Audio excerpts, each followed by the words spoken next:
I'm live. Hello, hello, hello from Orkney,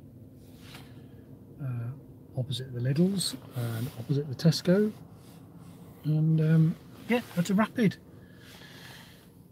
One of my several EVs have supplied a Peugeot partner, just plugged into a fast charger. So I just thought I'd do a quick video, the whole Nissan Leaf Rapid Gate thing. I'm here charging, and I think it's the first time ever I've seen 45 kilowatts from a Rapid. And just looking at my battery temperature, it's not halfway. Done a lot of miles today, just need a quick top up before I go home. So it's saying 21 minutes from now to get to 75%. So yeah, we're rattling in the kilowatts here on Orkney. So I'm going to be going down to Glencoe with my lovely wife Ursula on Sunday night. We're having a week away down in Glencoe. So I'm thinking of doing a bit of a Periscope or a live stream YouTube on the way down. And I might also video it. So I'm going to set off from Scrabster Monday morning. And my first stop, I'm going to stop at, now I always say it wrong, Skich Services. I think that's how you say it. Just near Dingwall. And it's part of the new A9 rapid charging hub. So I'll be stopping there for a Rapid. And then from there, it'll be an easy run down to Glencoe.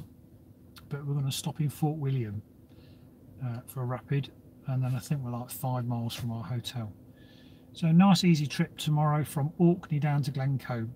And then we're thinking, when we're going back on the following Friday, we're just having a midweek break, we're going back up the west coast. Never done the west coast. Been to Gairloch, but I've not done the west coast. So I'm going to strike out and perhaps do a little bit of the north coast 500 on the way back. So that's what I'm doing this weekend. So if you want to follow me, give me a message or tweet or anything like that, and I can let you know how I'm getting on. So I might do a video. So just to say that I think as well, it's been on social media that Nissan are going to do a software upgrade for the 40 kilowatt Leaf. I'll just turn this off actually. Which will stop this throttling, but to be honest, it's really piling in the kilowatts now. I think I turned up here with 21%, and that was literally for less than 10 minutes ago.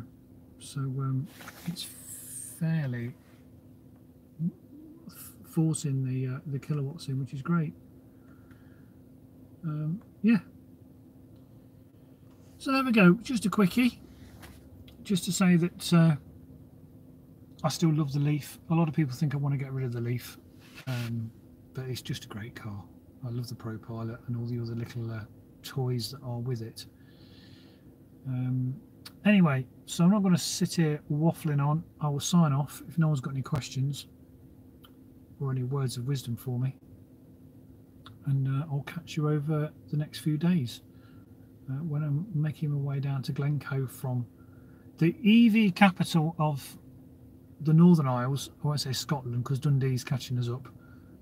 That is Orkney, and one of our 5 rapid chargers in our little PD island. Oh, you're picking up your 40 kilowatts tomorrow? Excellent, sir. You will enjoy it. Lots of tech. Be patient with the buttons. So basically this is the main menu button, which means you can scroll across things at the top. So if you press the side one, you see those things, those icons appearing. So lots of information there. And then when you've gone across, if you go up and down, you then go up and down this series of these dots, which then give you all various menu screens. But the one I like to leave it on is this one. And if you scroll down, you've got battery temperature, battery capacity. Then I like to leave it on that screen when I'm driving. So that's all activated from here. So you will love the Leaf. It is a cracking car. handles much better than the old Leaf. And even in winter, you get a usable 120, 125 miles if you're really careful. The t-shirt is pleased with your lift. Oh, that's good, Dave. Excellent. Nice to know. One of our customers, even though I'm based on Orkney, got in touch with us, and she is based in Essex. So we managed to source the vehicle from a dealer and had it transported straight to the customer. Partex might take the 30 kilowatt for it. Right, okay.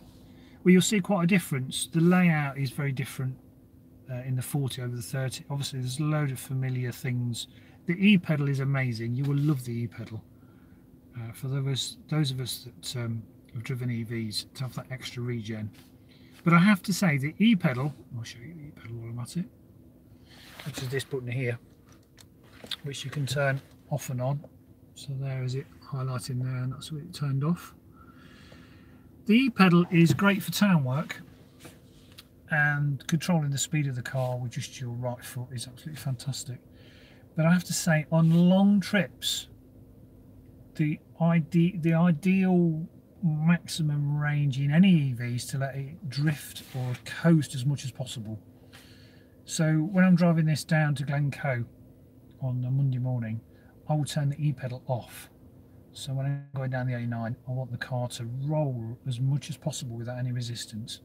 Now when I want to brake for a junction or going down a hill, then yes, I'll put it into B, or I'll put the e-pedal on to harvest the energy. But for coasting or driving at a steady speed, turn the e-pedal off. Hello from Holland. Are you snow free in Holland? We had a little bit of snow here, but not a lot. We rarely get snow here on Orkney, but it's been 3 degrees all day. So yeah, the person earlier getting there, 40 kilowatt tomorrow, cracking car, really like it. Lots of familiar parts, like the door cards are very, very familiar. A lot of the switch gear. And also from the 30 kilowatt, you'll notice these switches are the same. We just moved it from here. A lot of people complain about this part, banging your knee. I don't find it a real biggie, to be honest, and I'm 6'4", but I do like the styling. Love the Pro Pilot, is fantastic when you're on a road wide enough. Now it doesn't work here on Orkney because our roads are not wide enough for it to read the white lines, but Pro Pilot's brilliant, and of course adaptive cruise control as well. A few little things that are a little bit odd, like changing the intensity of the lights of the dashboard. When you're driving, you can't see those buttons, and obviously these buttons here, heated steering wheel is nice. Turn off the timer and open the flap, lots of other things, but these are sort of out of sight, so when you're driving, you have to sort of know where that button is to turn the heated steering wheel off and on. This is carried over from the old Leaf, that's all very familiar. Stalks are the same, sat nav is basically the same, and the functions are the same. This being the Leaf 2.0, you do get the nice 360-degree camera and sensors, as you can see, at the front and the back. And if you press it again, you get to see that front near side wheel as well as the front camera. So I do like the camera. 360-degree camera is brilliant on the Leaf. Very, very good. What else can I show you? So that's very familiar with the old Leaf. They've just moved it. Obviously the gear selector is exactly the same as well. The eco button, they've moved off the steering wheel to down here. Yes, it does have Google Auto or Apple CarPlay. I'm an Android user, so it does have the ability to use. See, I'm looking. There we go. Bluetooth, DAB, auxiliary. So basically, when you jump in, my phone will automatically go to Apple Android. No, Android Auto. And yeah, that's quite good. I'm not really into that sort of tech. I keep trying to play with it a bit more, but it is very useful. As is the sat nav via my phone. So if you use Waze or Google Maps, that will go through to the screen, which I have to say is still better than Nissan's own sat-nav. So it's good from that point of view. And of course, up here in the Highlands of Scotland, it's 4G connectivity that can be patchy at times. You're an Ioniq driver. The Ioniq is an amazingly efficient car. If any of you haven't seen the video that James did of James and Kate, we took this Leaf back in March and we had a race between this, a 30 kilowatt Leaf, and a Hyundai Ioniq, and the Ioniq basically beat both of us. Smaller battery, 27 kilowatt hour. It's just super efficient, that car. I think they average around 4.5 to 5 miles per kilowatt hour without really trying, whereas the 40 kilowatt, you will average, if you're really careful, perhaps 4.2, 4.3. So the Hyundai is amazingly efficient. What they've done to it, whether it's the drivetrain, its aerodynamics, whatever it is, they're leading the charge at the minute. They really are. Yes, I would agree with you. Not quite so keen on the styling, to be honest. It looks a bit like a 70s Korean hatchback, but boy is it efficient. It really is. And of course the Hyundai Kona, goes without saying that that's got tremendous range with a 64 kilowatt hour battery and the 39, but it's their efficiency. They must have such low drag from the drivetrain to get such amazing efficiency out of their EVs. So Hyundai, I have to say, at the moment are leading the way when it comes to affordable electric vehicles. For years it was Nissan. I've got a soft spot for Nissan, but I do think they've gone off the boil a little bit, sadly. The 62 kilowatt hour new shape Leaf 3.0, no thermal management still. We'll have to wait and see if they've got a different battery chemistry. A very good heat pump, yes, but it's not just the cooling of the battery with the Nissan. I think it's its efficiency. I just think the Hyundai have just got the whole drivetrain efficiency nailed. I really do.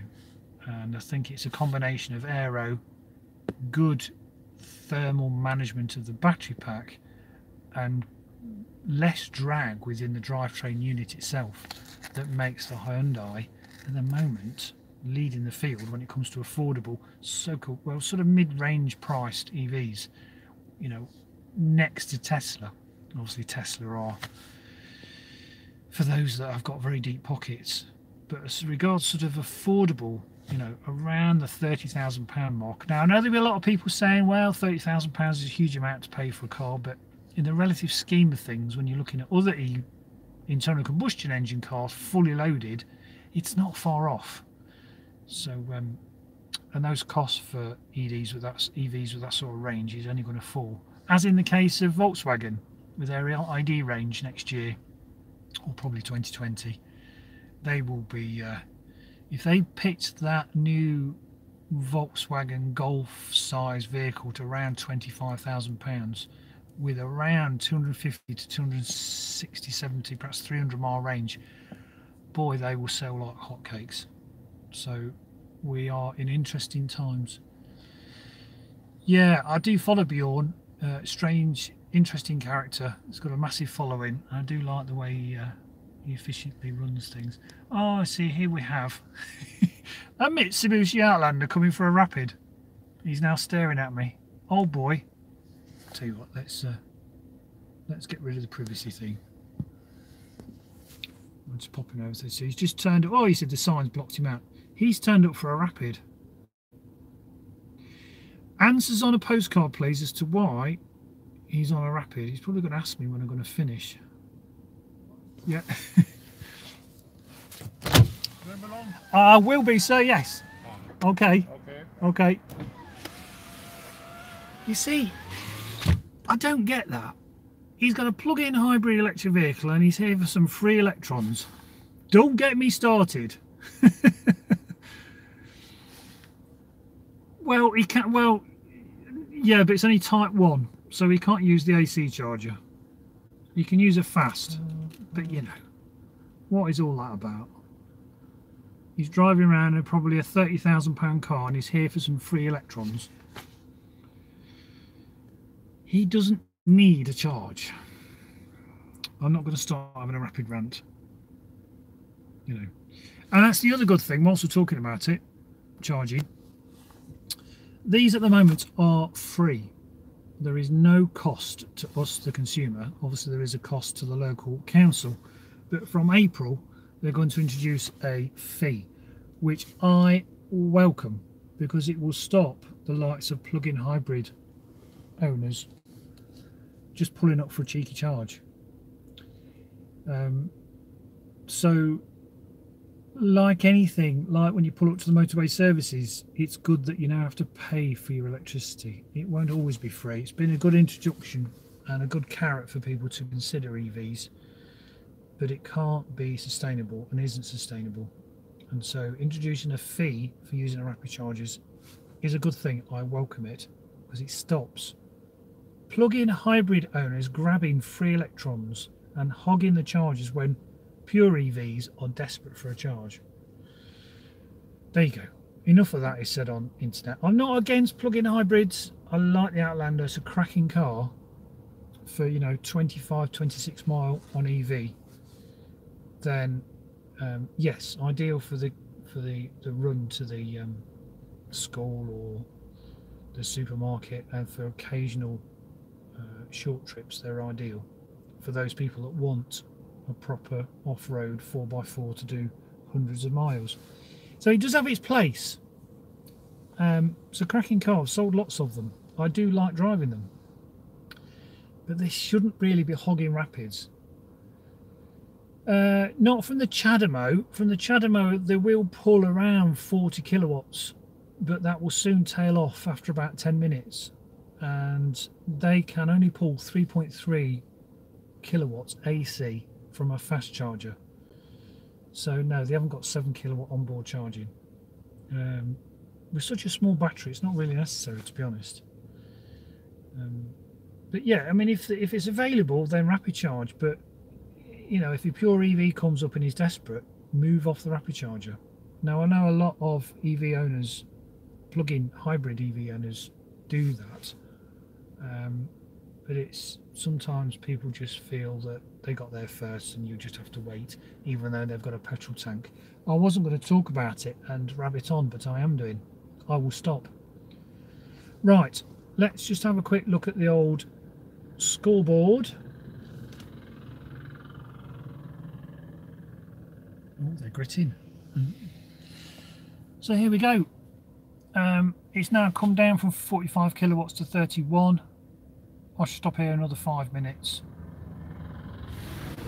That's a very noisy gritty. Expecting a frost tonight. Sun's nearly set, and we're 3:30. Temperature wise, just scroll down again. So it's crept up a little bit. Look, it's about halfway, but that's quite normal. Down now to 30 kilowatts. So this is all normal. Be interested to see if the new Leaf has better thermal management and less throttling. So I'll wait till I get to 70% and then I'll disconnect and I'll get on my way. How fast to go the charging? Well, like I just said, I'm now pulling 30 kilowatts. Initially I was pulling 45, but like every EV, once you start to fill the battery, the amount it pours into the battery, if you like, lessens. It's a bit like filling a glass of water underneath your kitchen tap. If you want to fill a pint glass with water from your domestic tap, and you turn the tap on as fast, as strong as possible, because you want to fill it up as quickly as possible, then all the water will froth inside the glass. And if you want to brim the glass with water, so you get that surface tension, so it's 100% full, then you have to turn the tap down in order for the glass to fill without spilling any. That's the same principle to illustrate how an electric car feels. Enjoyed this, not a rant. Yes, this isn't a rant. So yeah, it does. All electric cars will rack the charging down as it gets more full, so that is quite normal. It's just that the Leaf just tends to do it a little bit sooner than it would have to do if it had thermal management. It's a very noisy gritter. So it's now, there you go. So it wasn't, well, it was a rapid ramp. Now to 29 kilowatts, 68%. Right, I'm going to end the charge. Tell you what, I'll take you with me, just for those that don't know what happens. So basically, you offer up your card, wait for it to recognise the card, then you can end the charge.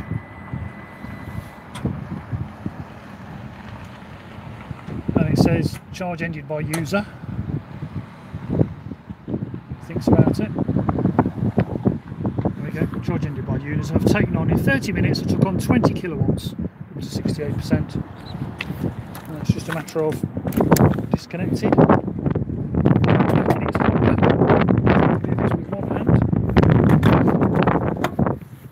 Make sure you shut your little flap. There we go. And it's all ready for the next user.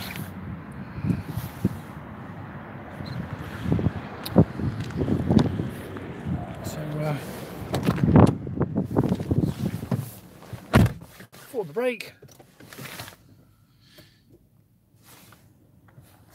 So for those that are getting your new Leaf, you will really like it. So there we go. Automatic handbrake comes off. I'm not going to drive holding it, I'm just going to reverse out this spot.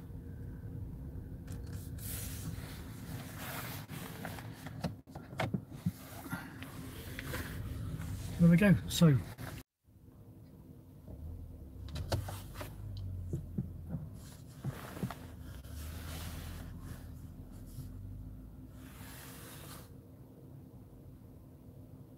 your head looks sore. There's a basal carcinoma, so